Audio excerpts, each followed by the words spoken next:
Nagpakita ng suporta si Liza Soberano sa pagsasampa ng reklamo ng kapwa-aktres na si Bea Alonzo sa mga veteranong showbiz columnist at hosts na sina OG Diaz at Christy Fermin.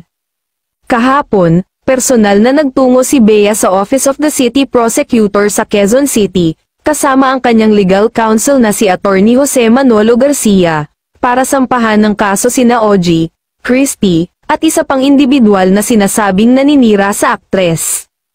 Dawat din ang kasamang commentators ni na Christy at OG sa magkahiwalay nilang online shows. Sa X ay makikitang nilike at nirepost ni Liza ang balitang inilathala ng isang entertainment website tungkol sa pagsasampa ng reklamo ni Bea. Walang inilagay na kahit anong caption si Liza.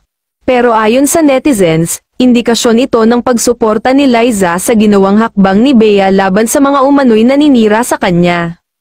Mabilis na napansin ng netizens ang pag-like at pag-repost ni Liza sa nasabing issue. Sa comment section ng artikulo ay may ilang tagahanga si Liza ang ikinagulat ito.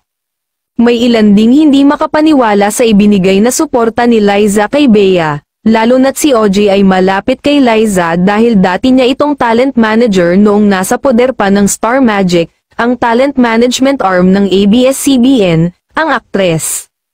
Matatandaang nagkaroon din ng hindi pagkakaunawaan at bangayan online sina Liza at OG noong March 2023.